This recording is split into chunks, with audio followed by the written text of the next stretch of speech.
Stopover moments. Yes. Let's go. Hindi tayo trader ngayong araw dahil tayo ay Jollibee talaga ang kinakain. Sponsored by Sir Red. Also known as Ryan Edison. Ang bukas ang hop. At ang kapatid ni Cha.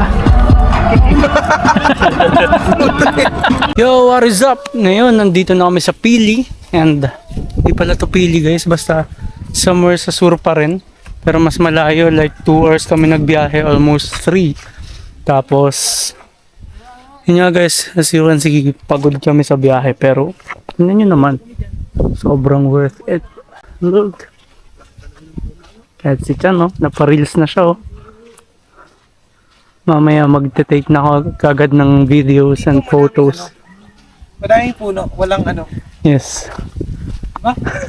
Talentado ka talaga. Talentado ka talaga, bossing. Would you look at that?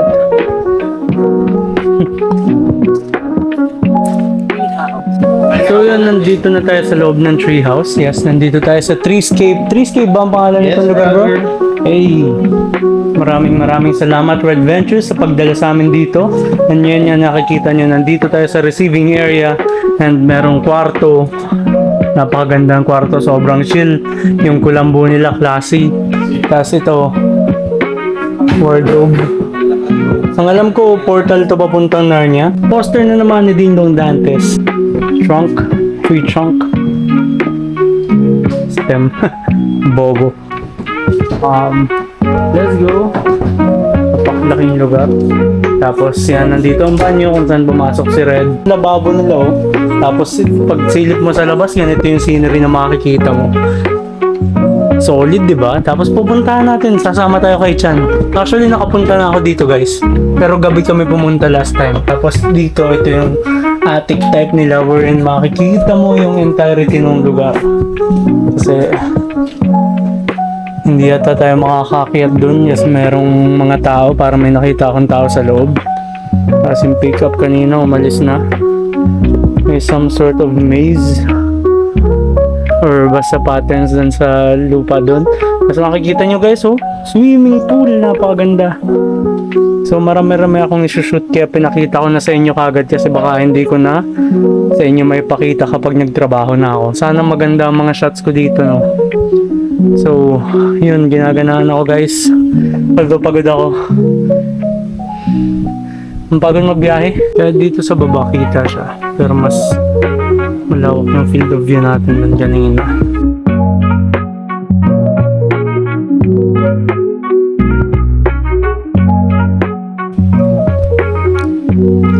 Yo, what is up guys? We're just done shooting. I mean, yung ilang parts ko na kailangan kong gawin.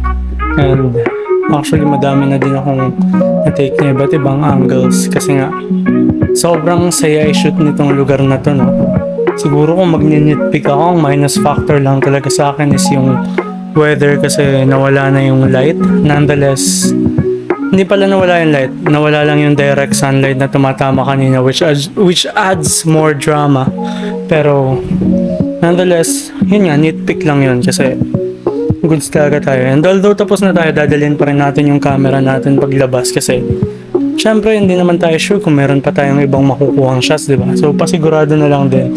However, yun na nga, bago pa lang ako lumabas, umulan na guys. That's unfortunate. So hihintayin ko munang tumila to bago ako mag-take ng shots. Buti na lang nag-take na ako ng shots. Let's go. And yun nga, since inulan tayo, sa halip na hayaan natin lumipas yung oras, no, better siguro umakyat na lang muna ako at doon ako maghintay ng ulan. I mean, doon ako maghintay na tumila yung ulanan. Magta-timelapse muna ako para makita nyo naman yung ganda nitong lugar, guys. Yun, so dito tayo sa rooftop habang naghihintay tayo ng paglipas nitong ulan, no. Tingnan natin kung magsusurvive itong shot na gusto kong gawin. Kasi maulan siya. Okay lang naman mabasa ang action camera eh. Pero we'll see. Hey! Yan guys. Medyo tumila na. I mean, tumila na pala talaga, pero may naalala ko. Hindi pa ako nag-shot dito sa taas. Ang kapal ng mukha kong sabihin kanina na tapos na akong mag-video. Meron pa pala dito. Buti na lang marami ng shots dito sa Red, so susungkit na lang tayo ng details. And then we're good to go. I mean, we're good to enjoy. Yes, sir. Sunod ako dun. May dito sa Red Adventures. Jungle in the house.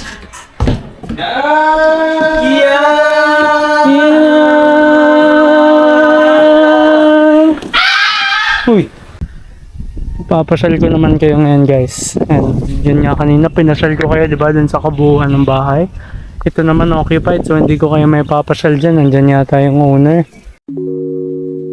Hindi naman ibon ang kalaban niya ngayon. Puno naman dahil matataas ang puno dito. It's not like it's a bad thing. Talagang struggle lang ng drone pilot. Pakita niyo po ang Disney princess natin. Talagang nature lover siya.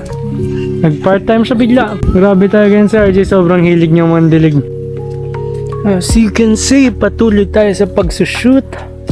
Sama pa rin natin si Brother Anton, Brother Chan, at si RJ na naka-Series Collective, and si Red na nandun sa swimming pool pang mag-take ng drone shots. And just like that, aalis na kami dito sa Treescape. Maraming salamat po sa nag-welcome sa amin.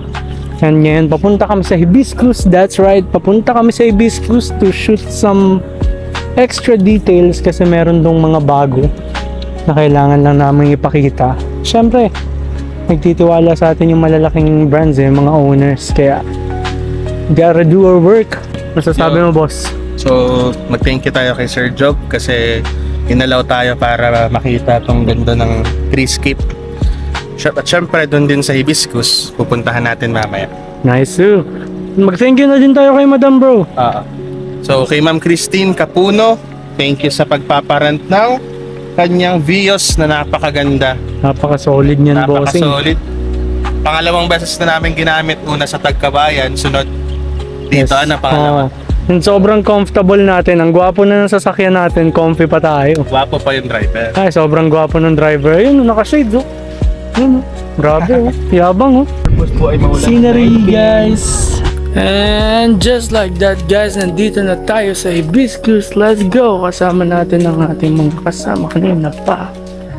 Of course, and ramdam niyo naman sa boses ko na pagod na ako, no? Pagod sa biyahe. But I love what we're doing, of course. Hey guys. So, saan tayo pupunta, guys? Reserve up. Okay, so we're gonna go down. Bro, you're lost. Dito tayo. Dito tayo bumaba na nila Gilman, oh.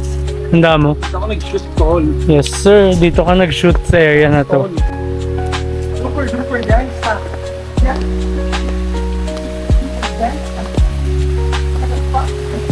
Ayun naman shower sa ulo. Uy, the walk-ins. Uy, fuck. So, medyo hassle lang yung part na.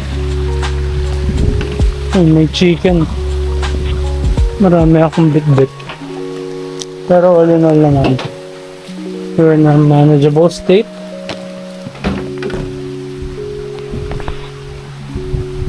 Morning, Jabon.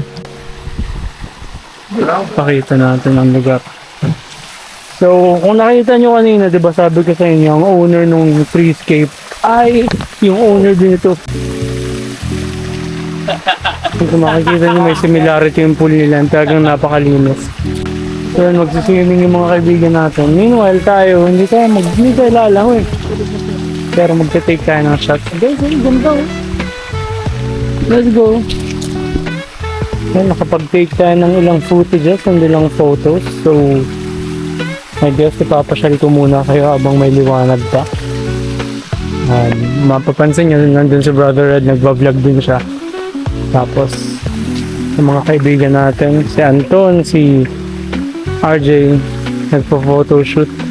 Tamang picture taking sila kasi may magsiswimming na sila. Meanwhile ako hindi ko kaya mag-swimming kasi naman ko, mahahasal naman ako sa damit eh.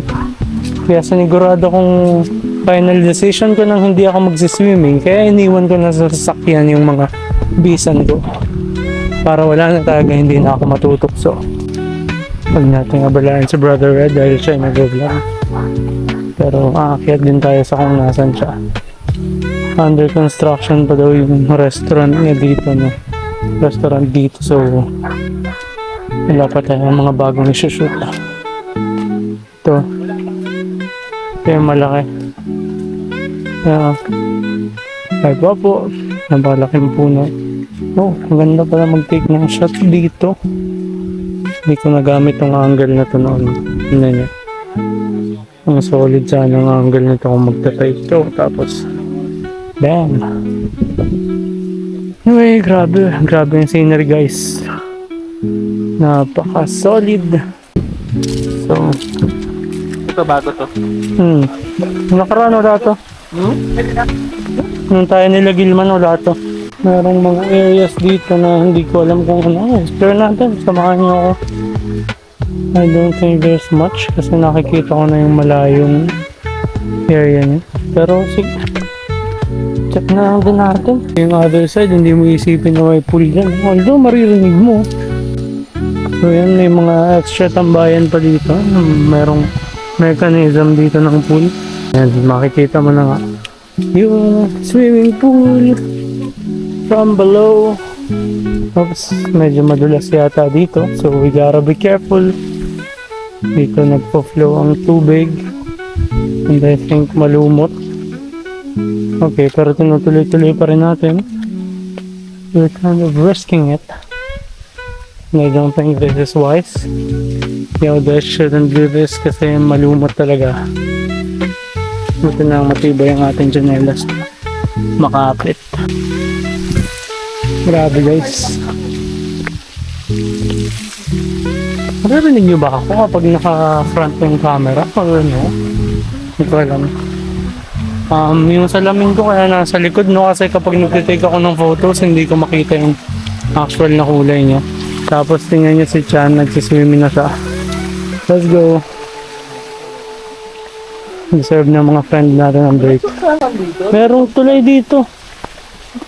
So yan, habang sila nag-enjoy mag-swim, o magsiswim pa lang sila, si Chan lang na ako na. Tayo, mag-enjoy tayo kakawalk kasi may akyatan, may babaan, may mga bagong places to see. Kasi last time na pumunta kami dito kasama namin si Gilman. Hindi pa naman ako na nag-vlog eh. So, this one yung counted. Saka parang hindi ko na-explore itong part na to. Or wala pa ito nung pumunta kami dito. Kasi tingnan nyo, ito hindi ko talaga ito nakita dati. O baka hindi ko na natandaan, I don't know. Yung dalawa parang hindi na masyadong familiar. Pero may mga nakaukit na dito sa kahoy. Sabi po po, may mga nakaukit na dito sa kahoy. So, ibig sabihin, medyo matagal na to. Baka kaka-renovate lang ulit or something. I don't know. Kasi daanan ng bagyong Bicol eh. Kasi makikita niyo yung kalsada dun. Hindi ako makaturo, natatakot ako eh. Yun, may dumadaan sa sakyan. Oh. Let's go! Tapos babalik na tayo dun. Ang ganda dito. Gusto kong mag-try mag-take ng photos. Medyo frustrating lang no kasi walang, syempre busy kami lahat so wala akong model. Yung mga places kasi na nakikita namin, medyo kailangan niya ng model kasi meron siya mga leading lines etc. Pwede namang wala. Hindi lang masyadong mahanap ng mata ko ngayon yung mga creative shots kasi wala akong masyadong makitang shadows, lights. Kasi tingnan mo yung ano natin, weather situation. But yeah, I'm not complaining. It could be worse. Pero nasa magandang lagay naman kami. And yun nga, safe. Umulan kanina sa treescape but it's not much. Hindi pa rin naman siya inconvenient. So, thank God. Dahil pinagbigyan tayo ngayon, no? Kasi, although malapit na ang summer, ang expected natin yung weather, ayos pa mga bandang mid-March or something like that. And yun na nga. Nagsiswim na yung ating mga kaibigan. Meanwhile, si Red, nagtitake na siya ng drone shots. Tapos, yun, actually, bibigyan niya din tayo ng mga landscape shots ng mga pinuntahan natin kanina, no? Great timing na din yung punta namin dito, no, guys? Kasi, kung kanina kami pumunta ng medyo mas maaga-aga, tapos marami pang tao dito, hirap mag-shoot kasi ang dami naming bantayan na gamit. Ngayon, buwelo kami. Kasi solo namin yung resort. Pinasara namin. Oo. Ilan lang tayo dito. Five lang tayo dito. Dahil yung mga handler ng resort. So, in Golden Hour, maraming salamat Haring Araw. Kita niyo yung drone ni Red nandun.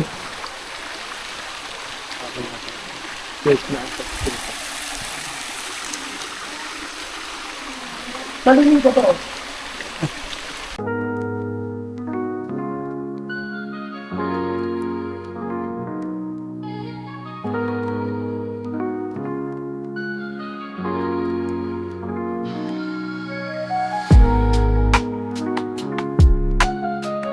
Grabe yung scenery.